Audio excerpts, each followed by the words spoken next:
Good morning, Rotarians. Good morning. Please stand. Good morning, Rotarians. I'm Joe Avella, President of the Hudson Rotary, and our invocation today is by Kelly Brennan.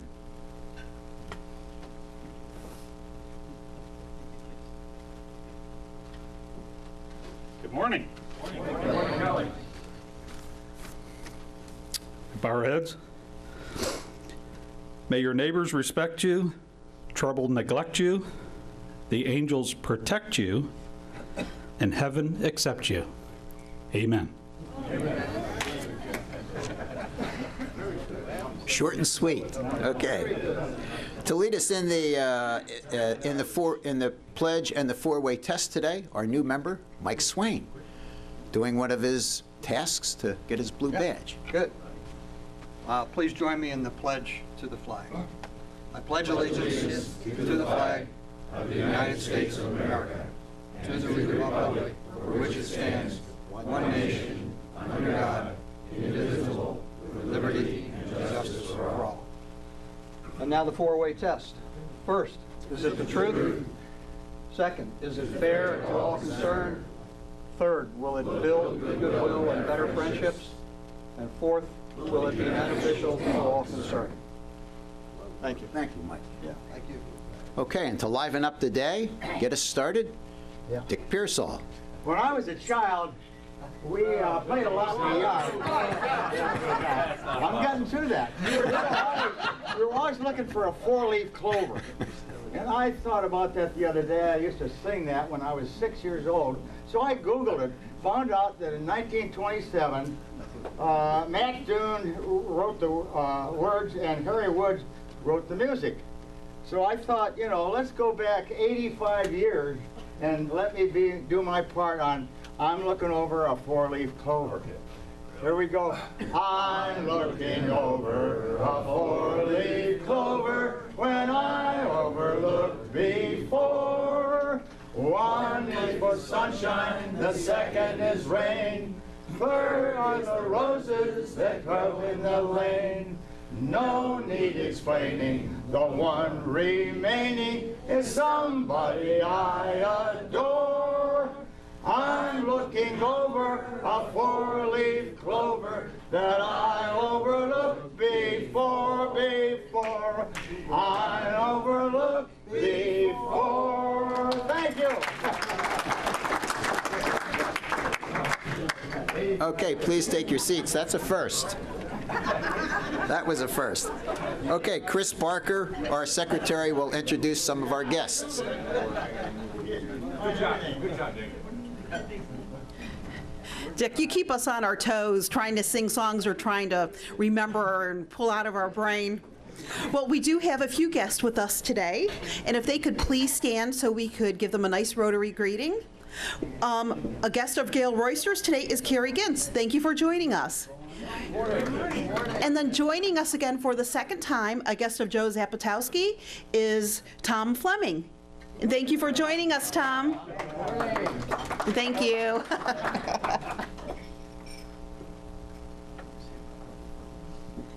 Thank you, Chris. Okay, to get us started, we have a couple of events coming up, and John Hairston is going to talk about Rotary Days on May the 7th. Heroes Day. Is that what it is? Heroes Day. Heroes. Good morning, Rotarians. Good morning. I guess the number one reason why I'm up here is on May 7th, we'll be looking for volunteers to help mulch 2 veterans' yards. My right-hand man, Ed Sogan, last year, we did one house that was 15 yards. But Jacqueline Bowen, who is in Stowe, I talked to her yesterday. We've got the mulch that will be donated. Rotary will cost us $150. We'll do 2 houses, and there'll be 4 yards for each house, and if there's extra that is needed, then we will have to pay for it. So I've talked to Gail about service learning students, so we'll be recruiting those, and I'm looking forward to mulching the yards for 2 veterans. The church I attend to has a veterans organization. I put out a flyer to look for 2 different veterans, different than what we did last year. So hopefully I'll get a response, and I'll be able to share that with you in the near future. But it's a fun day, and it's great with the service learning students. We had a great time last year. So any volunteers, I'm looking forward to it, working with you, and we'll feed you donuts in the morning and coffee. So, May 7th. Thank you, Jim. John will have more information as we go along. But last year was the first year we did this. This is a cluster project now that we're doing. The Rotary Club of Stowe has been doing this for a number of years, and we just tag on. They've got the infrastructure all built for this program, so we tag on to them, and there's 5 or 6 other clubs in the area that all do this on the same day. So next, I understand the Rotary Royalty was a great success. Allison's going to let us know, talk about that. Thank you. James, are we able to get the slideshow? So while he's doing that, I want to, first of all, thank Liz Ramsey for the fabulous job in organizing it and making it very successful. We almost doubled the participation from last year, so it was fascinating and fun. Years ago, when my daughters were little, I wanted to teach them good manners, so when we went out to nice restaurants, they would behave. So I would do dinners at the White House, you know, just deck out the table and make sure they use their good manners. But with the Royalty, I wouldn't have had to do that, because if you look at the table settings and the elegance of it, you can see how we all had to be on our best behavior. We had some fabulous entertainment. We had Jacob Moore and the Hudson Musical Troupe. They sang and they danced and did some of their skits for the play they presented. We had Sandy Rexroad, our flautist, Carmen Robke, if I'm saying that correctly, the harpist, Maureen Essex, the pianist. We also had Key Club girls, Sarah Travis and Kylie Reich, who helped serve. Sherry McCulhey provided Mary Kay favors to every woman there, as well as donated the door prize. See how beautiful? Oh, nice. Like my hat. But you can see how beautiful the tables are set. George Schmaltz we must thank because of the beautiful printing. So it was very elegant and appropriately done for the programs and the invitations. Let's see, Max and Stu Murray and Pete and Pat Myers, another Rotarian, helped with donating for this. Den Rich, mega photographer. A lot of these pictures are his. Who else did I forget? Oh, Evan and my husband Kent came to seat the ladies, and Evan won forever the hearts of his mother and his girlfriend when he told them and the women at the table he purchased that they were the most favorite women in his entire life. Points, Evan, points.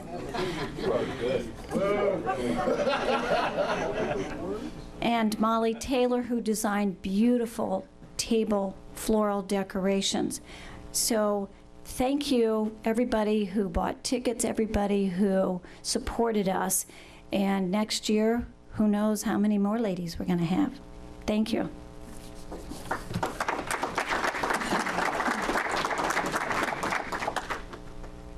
Thank you, Allison. Okay, we have 3 more Wednesdays before the gala. And the gala is progressing nicely. And Gail and Evan will let us know a little bit more about that gala.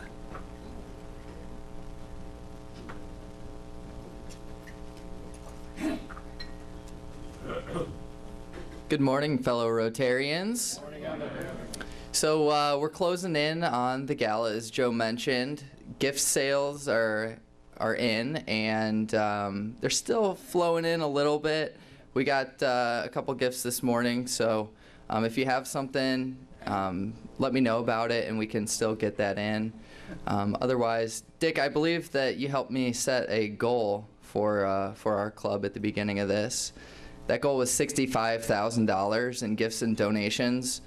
Currently, today, coming into today, we were at $63,000. So, and then, like I mentioned, we have some other gifts to add, so we should be at that $65,000 or above, and then we can still continue to get donations as we move forward as well. The team that took down the pizza party that I promised was Brad Nelson and his nabobs. They won three of the weeks, and their total came in at just under $40,000, I believe. So great job. Thank you to everyone, though. I think we did a great job. That team, you know, they've got Ron and they've got Gail. So next year we're gonna split that up, and they can be on a team by themselves to give us a fair fight here. But thank you to everyone, and Gail's got some words to share with you as well. Good morning, Rotarians. We are so grateful for all of those gifts and donations, truly.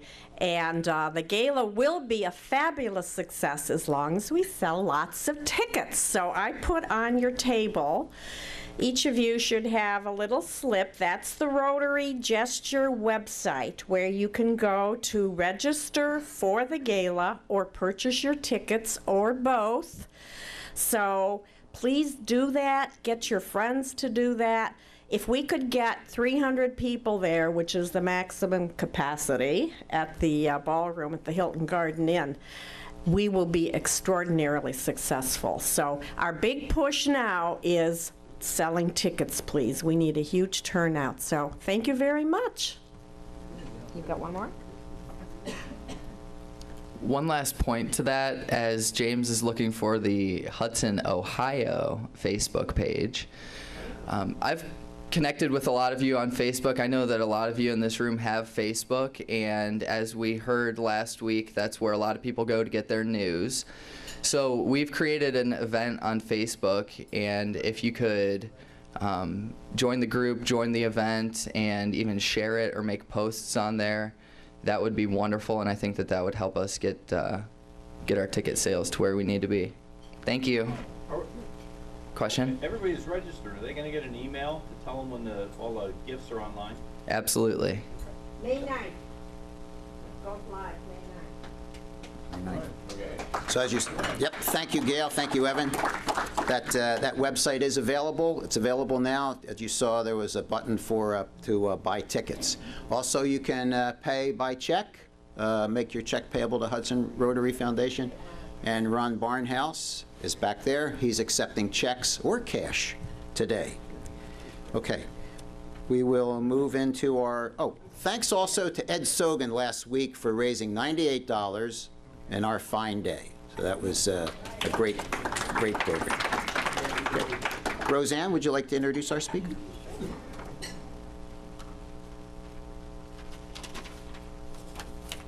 Good morning, Rotarians. Good morning. It is really my pleasure today to introduce Chip Bach. He's an editorial cartoonist as our speaker today.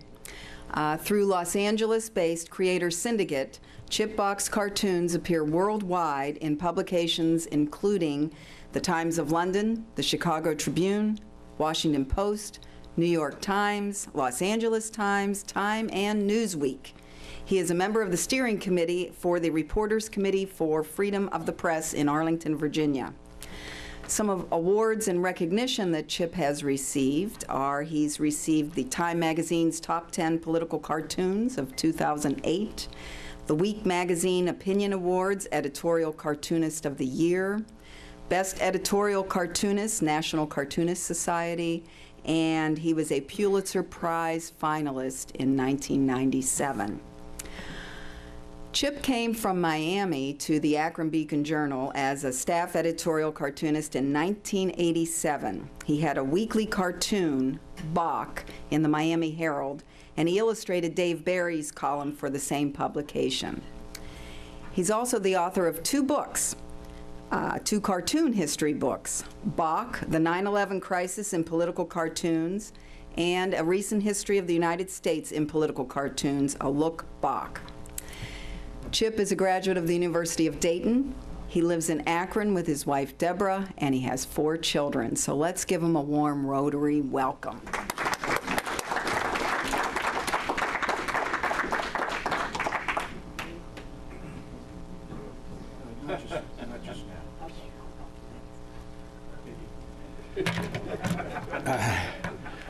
Good morning, Rotarians. Good morning. I catch on quickly. You know, I was just remarking that when I used to work at the Beacon, I'd go in on Monday mornings and think how lucky I am to have this job and that they actually pay me to do this. Well, they're not doing that anymore, but I am still really lucky because this is the best time of the world for an editorial cartoonist. It's comes every 4 years, and this particular political season is like no other I've ever seen. In the past, we would go to conventions, political conventions, and they were pretty cut and dry affairs. This convention is going to be blood in the streets, according to Donald Trump. Maybe it'll be something less than that, but it'll be interesting. I thought I'd tell you a little story about the Democratic convention in Los Angeles, which is one of those kind of cut and dried affairs. And so several cartoonists, maybe 5 or 6 of us, and Dave Barry, the humor columnist, would hang out together. And since there wasn't a lot going on in the convention floor that was important, our goal was to see which parties we could crash. And we would try to crash the most exclusive parties that we could, because there's quite a hierarchy at these things, and we'd like to mess it up as best possible. So anyway, Dave is interviewing Mayor Reardon, the mayor of Los Angeles at the time, and convinced the mayor somehow to allow us to be his bodyguards at this party, which was the most exclusive party at the convention. So the mayor says yes. Nobody expected this. So 6 of us and Dave go back to our hotel rooms, and we get the phone cords in our, you know, on our phones in our room, and take them out, plug them in our ears, and then the other end of the phone cord down here. And then we gave ourselves we gave ourselves code names. I was Pocket Fisherman, and we talked to each other like this. And we drove out to this exclusive, swanky place in Beverly Hills where the party's going to be. And we're waiting in the parking lot for the mayor to arrive. And security comes out to see us to ask, "What are you doing?" And we said, "We're the mayor's security detail." And they went back in. Sure enough, the mayor's limo pulls up, and we run and surround the limo. And the mayor gets out of the door, and he says to his wife, whose security name was Pork Chop, "Come on, Pork Chop." So she gets out. She went along with it. We all surround them. We rush into the bar and have drinks, and we crash the party. So that was that was one of my big convention successes. I brought along some cartoons from this convention, from this. Do these just kind of go through at regular speed?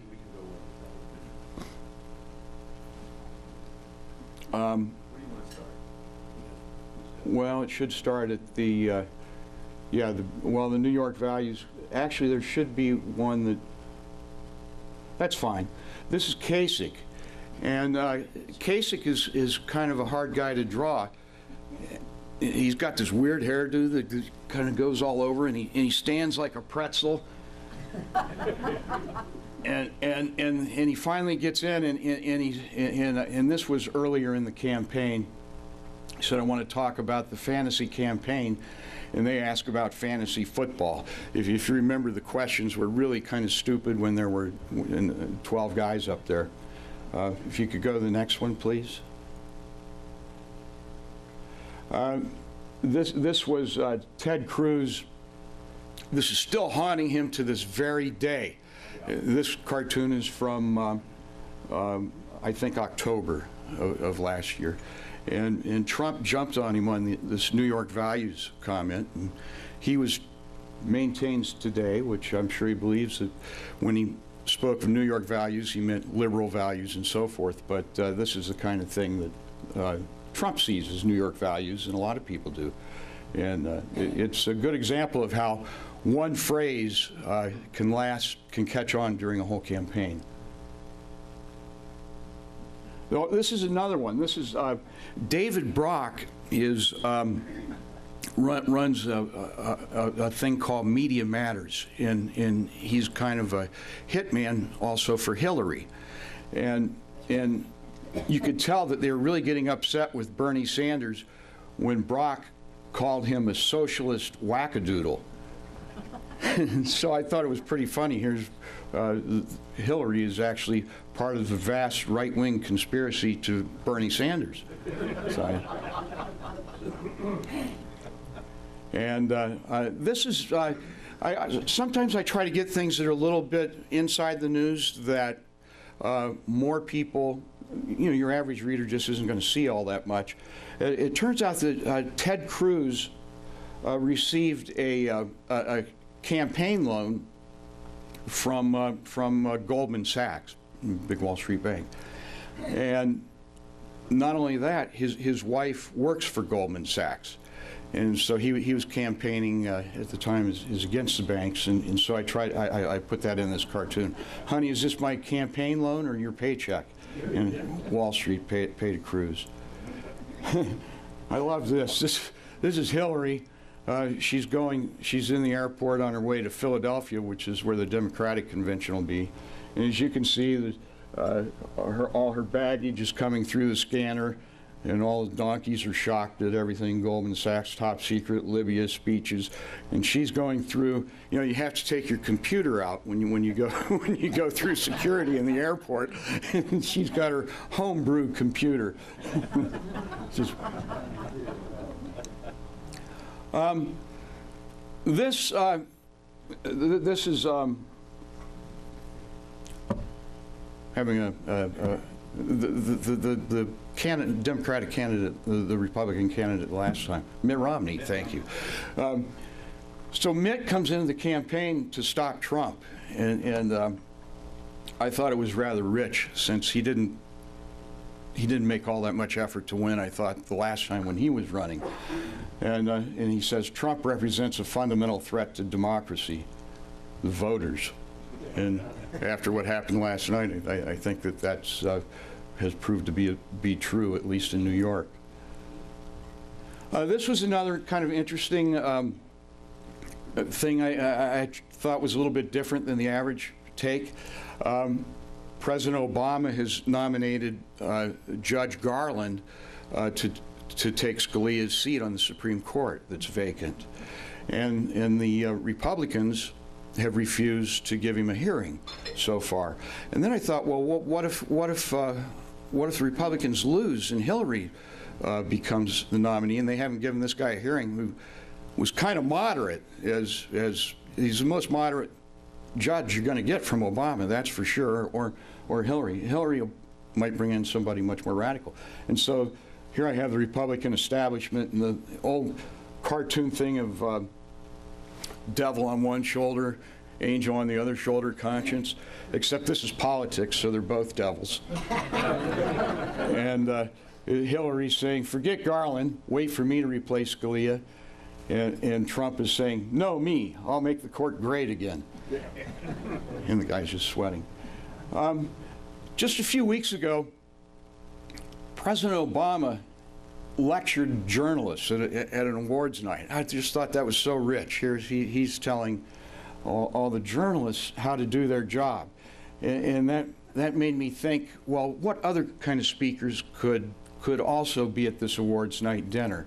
So I have President Obama, political reporting award speaker, Donald Trump, Women's Studies Award speaker, al-Baghdadi from ISIS, School of Divinity Religious Tolerance Award speaker, or maybe Bernie Sanders, the Milton Friedman School of Economics Award speaker. And then last, of course, would be Hillary, School of Ethics Award speaker.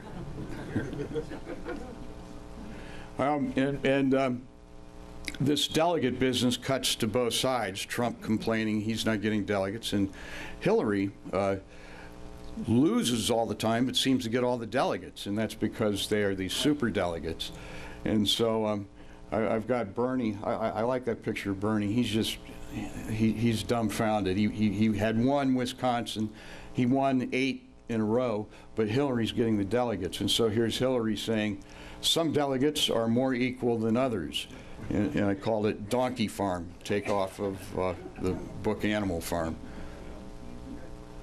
I brought this along to show you my website. Since I left the Beacon Journal, I do 2 things now. I do the same thing I always did, except I don't get to do local cartoons, which I really miss. That's the best part of cartooning, really. It gets the most reaction. The president never gets mad and calls you. The mayor does, and that makes it all worthwhile. But be that as it may, I draw for Creator Syndicate. I do 4 cartoons a week for them. And then I post the cartoons on my website, which is called Bachbluster. And you can see, this is a cartoon about, this really amazed me. The Pope, or Bernie Sanders, took off on Friday in the middle of this heated New York campaign, and he flies to Rome because he wants to have, he's going to meet, he wanted to have a meeting with the Pope, but he wasn't really invited. And the people at the Vatican said, well, no, he's not going to have a meeting with the Pope. So as it turns out, he did, he gave a little speech for 15 minutes, and then the next morning, he's standing there in the Pope's villa where he lives, and as he was coming out, he kind of blocked his way, and the Pope invited him for a meeting, was very gracious, and so I guess he had a 5-minute audience with the Pope. And then he hops back on this gigantic carbon footprint airplane of his, with just him and his crew, all the way back, to New York, and he's talking about global warming and so forth.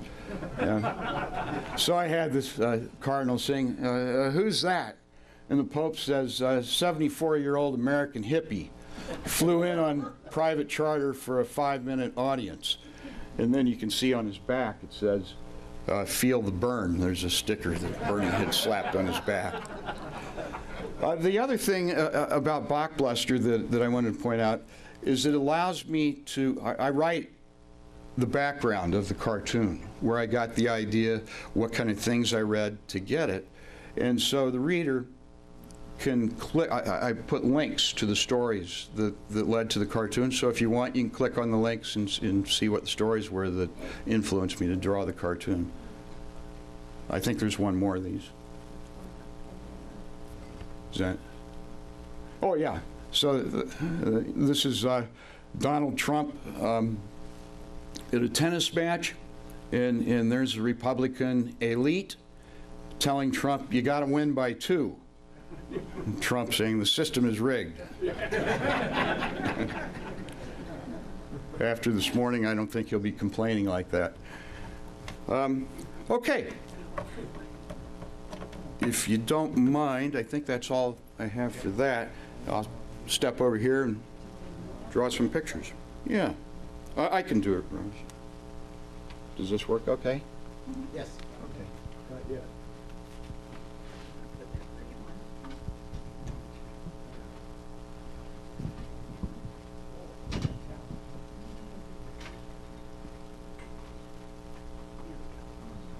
Sure. Are you going to put a little tree? A happy tree? Yeah. I don't have any happy trees in my cartoons. They're all angry.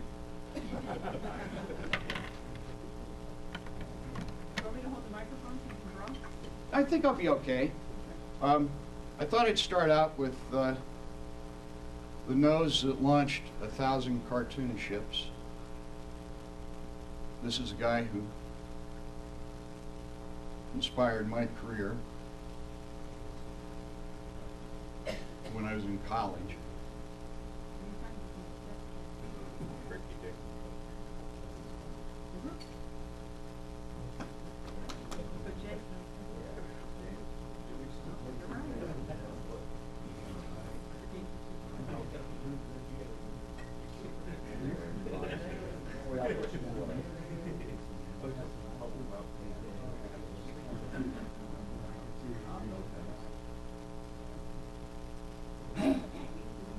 Yeah, this is Tricky Dicky. And all you do is do a little bit of that.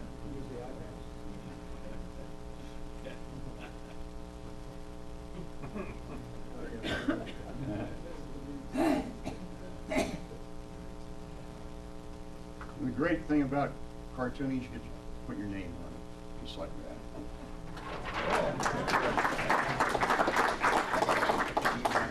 I like to bring in another blast from the past,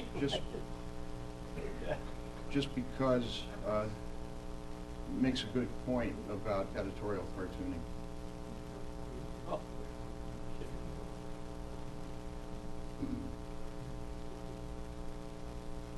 Can you just test the microphone to make sure it's working? Oh, the microphone's not working? Well, it should be a little light on the bottom. Yeah, the light's on. Okay, you're good. You're good then. Yep. You're good. That's fine. I can do this in pantomime. No, Like- no, no. I just wasn't sure. Okay, this is Gerald Ford. And this is really going back some. Oh, yeah. But This group goes. We go back some.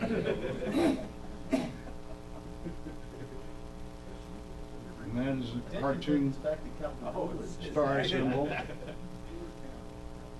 And he says,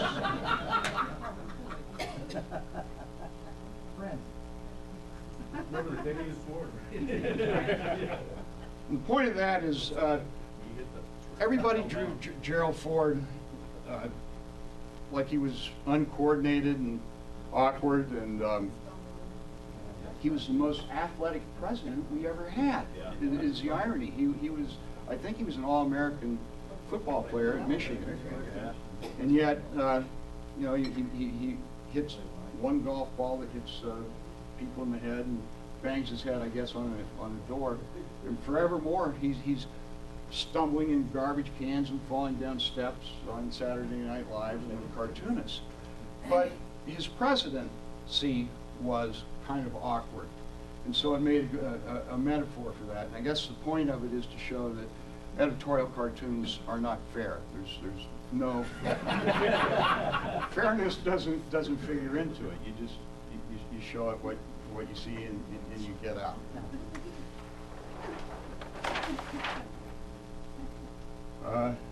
Let's see. I'm getting to. I had never drawn Donald Trump before 6 months ago, I don't think. But man, he is a load to draw. You're fired.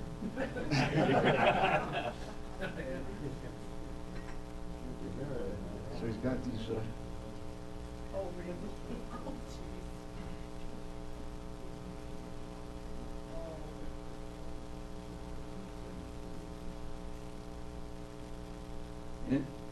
The big thing with him, to me, is his mouth. I don't know how he gets that. Look, you know, I sit there and I'm watching him on TV and I'm trying, and I watch him on TV and I sit there and I'm going like this. For Bernie Sanders, I'm doing this, just trying to get a feel for him. We know he has small hands. Careful, Rob. But that doesn't mean anything. Small gloves. Yeah. In fact, it's hard for me to hold on to this pen. My hands are so big.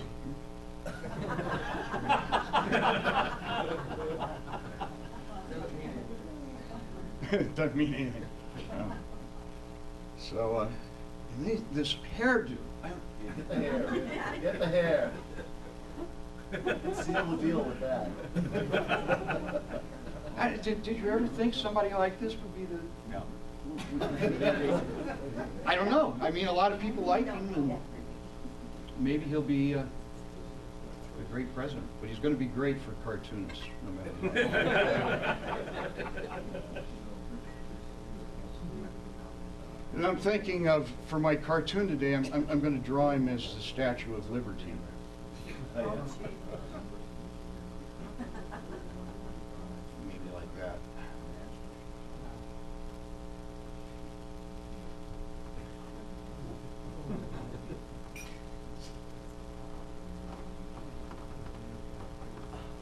But that's my trump. How you doing?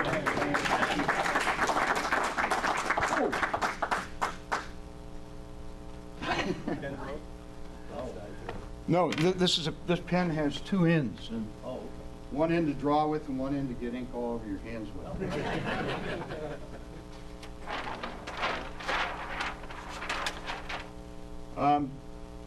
Then, of course, there's Hillary.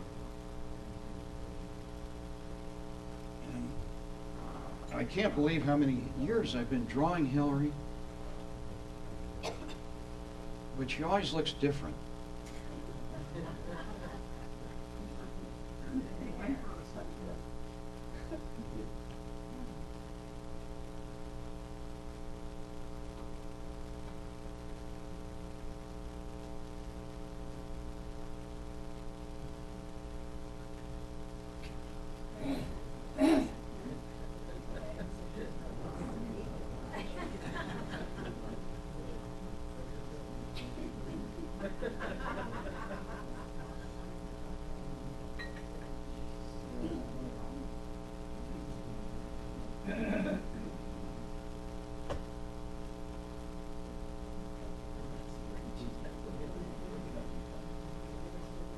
And sometimes she's got long hair that goes out. You can't really go wrong.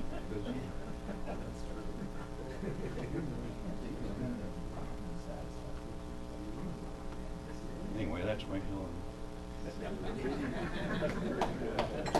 Okay. I think got to wrap it up. And is it okay to take a few questions or not? Does anybody have a question? I can answer a few questions if I can. If not, when you said it's being a political cartoonist is not fair, it struck me that political cartoonists are bullies, which is fun. I mean, that's a lot of fun, right? Yeah. Bullies. I don't know if we're bullies. I guess if we're successful, we're bullies. But yeah, you try to analyze the story and see it as best you do and deliver a punch hard and get out. And over time, I think it kind of balances out if you're really honest with all candidates, and everybody says things that are worth being bullied about, I guess, if that's the way to put it, and it balances out. Did not mean it that way at all. No, I'm proud to be called a bully. Okay, cool. Would you draw? I've got the microphone. Oh, I'm sorry. Who was it that was going to talk without the microphone? Would you draw Bernie? How would you portray him? How did I forget to draw Bernie? I'll draw him right now.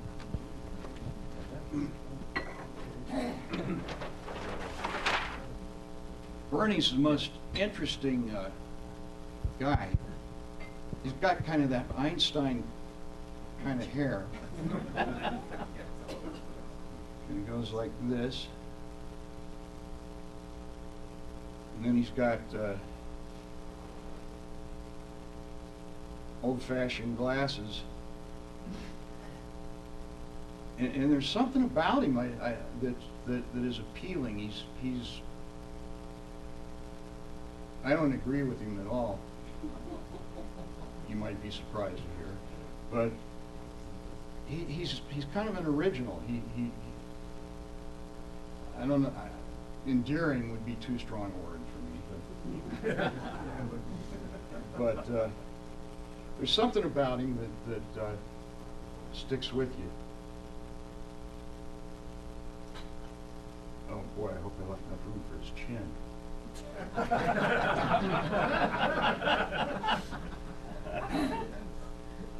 And then you can see his bottom teeth when he talks.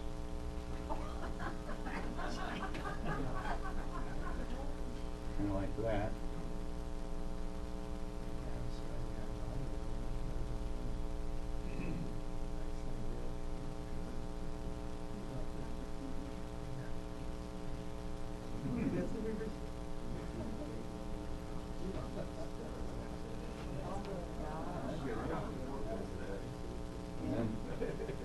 So, you know, you got guys like Bernie and Trump. I've never seen anybody like them. I mean, they're just the best people to draw. I hope he's able to stick around.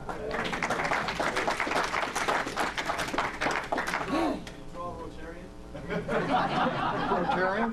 Bill Herman, our superintendent. You call him? Yeah, sure. Oh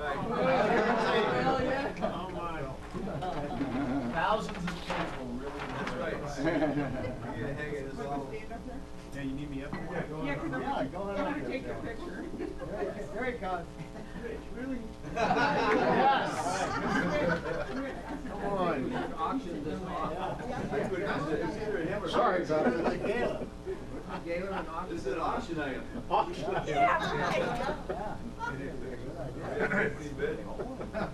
So you've already put too much hair on. Hey, just on TV. I can get away with it. Wow, you don't show up for a few weeks, it gets tough. That's right. You gotta be here to protect your turf. Apparently. Apparently. Did you know you were beady-eyed? I did. I actually didn't know that. I've noticed, you know, while shaving, wow, the guys are remarkably close together.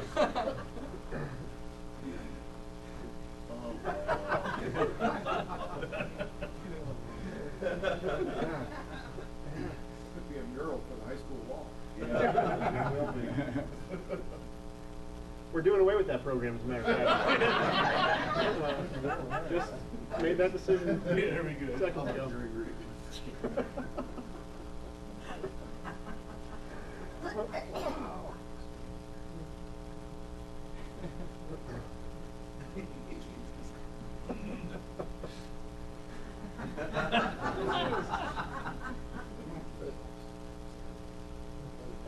can see my big neck muscles there.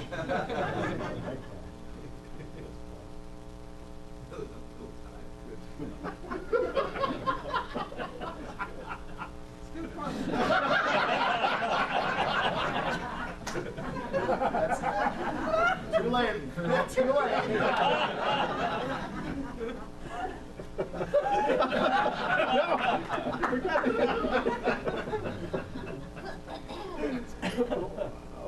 Give a quote to put on there, Bill. No snow day. Snow day, yeah. His favorite quote. Snow day.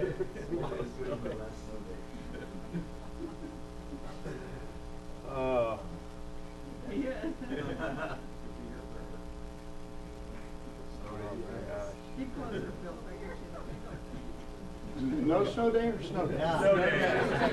Yeah, I go snow day. They like no. Or I say no snow day. They like snow day. There you go. Wow. All right. Yeah. Thank you. Okay. Are we done? Oh, sign it, yeah. Yeah, sign it. Oh, yeah, please.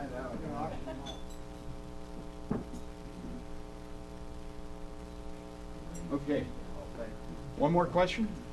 Okay. What was your most difficult figure to draw? Political.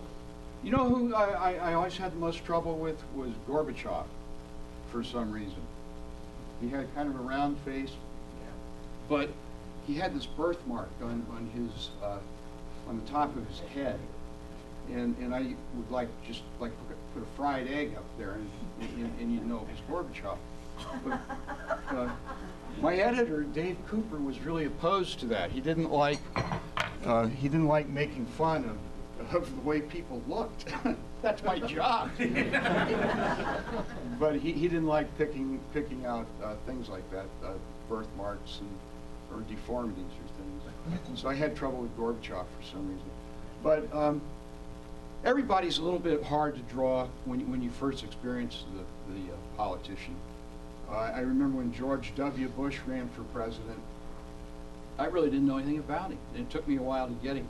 I kind of put the eyes close together and heavy eyebrows, and it kind of grows through the presidency, and every cartoonist has his own way of drawing a person that evolves, never stays the same, and it becomes kind of abstract, but over time people know who you're drawing, even if it doesn't look like the person, because that's the way you draw him all the time. You try to capture the personality, I think, more than just a big nose or big ears or something like that. Yes? Oh. I don't. Yes, A little more serious note. Your colleagues over in Europe have caused a lot of issues in political cartooning. You know, Charlie Hebdo and the other one in Norway. And what are your thoughts about you know, squelching you because of threats and things like that? He brings up Charlie Hebdo,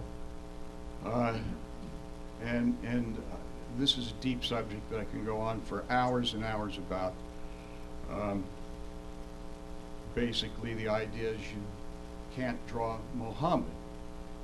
And of course, you can draw Muhammad. You can draw anybody you want. This is the United States. We have a First Amendment, and as long as your newspaper publisher lets you do it, or you're doing it on your own, you're free to do what you want, and you must not be intimidated.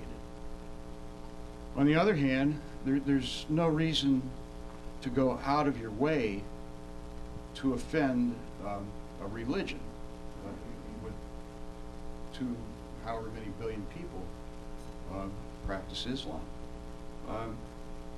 But the first time I experienced this was way before Charlie Hebdo. It was a Danish cartoon crisis, and I came home from work on a Friday night, and the story was just breaking on Friday, and I flipped the TV on. I had Fox on. It showed the cartoons that had been drawn, and I flipped to CNN, and they pixelated out all the images on the cartoons to show the story. And it just enraged me. How can you do this? This is the story, and you're not showing it. So I drew a cartoon about it, and I drew Muhammad, but I had his face pixelated out. It looked kind of weird. And this couple's watching it on TV, and the lady says, "No wonder the Muslims are so upset. Muhammad looks like he's on acid." And boy, that really, the Beacon Journal was picketed. I had to go, and I met at the mosque with a lot of Muslims. They're very nice, they're polite to me, but it was interesting, the discussion. They said, you know, one of them even said, I love freedom of speech. I can practice my religion in ways here that I wasn't free to practice in my native country that I moved here from. But still, you can't draw Muhammad. And so that was an interest. We just had to leave it at that. Saying, well, yes, I can, and then, no, you can't. Fortunately, here, I haven't been killed, but people died for that in France.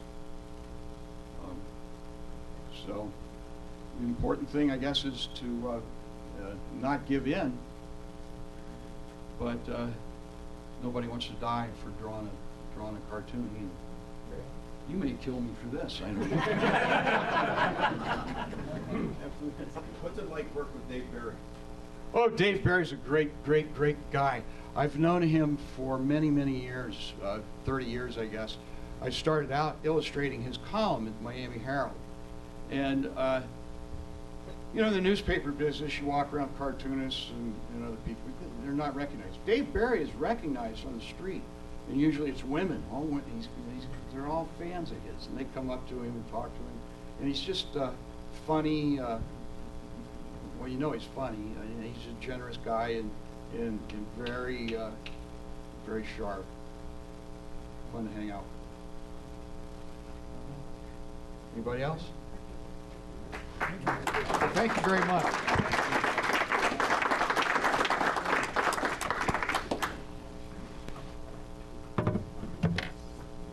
Try to get all this icky stuff out of here before you.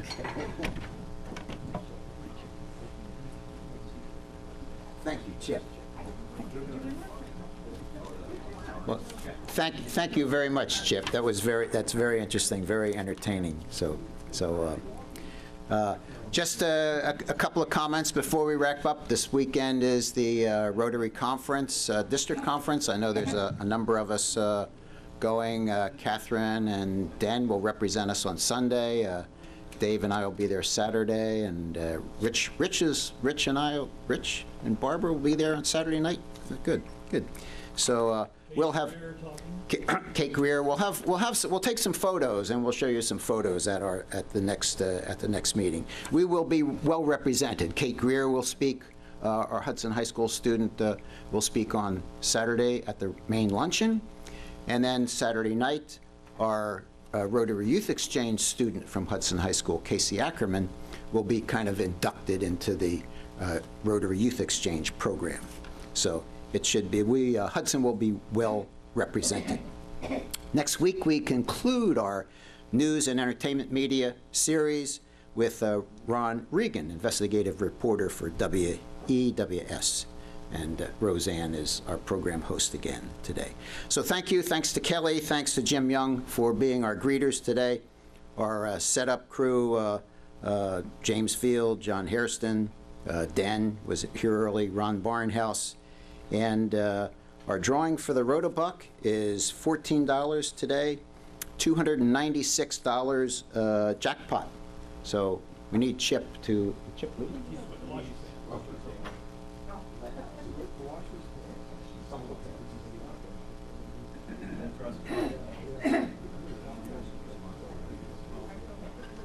Oh, we trust Allison. Okay, so the winning numbers, 2715. 2715. And it is Art. Okay, Art. Art!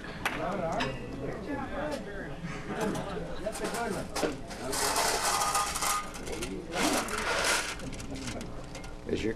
Thank you. Thank you. Thank you. Thank you. You can see that we've got a black marble in there.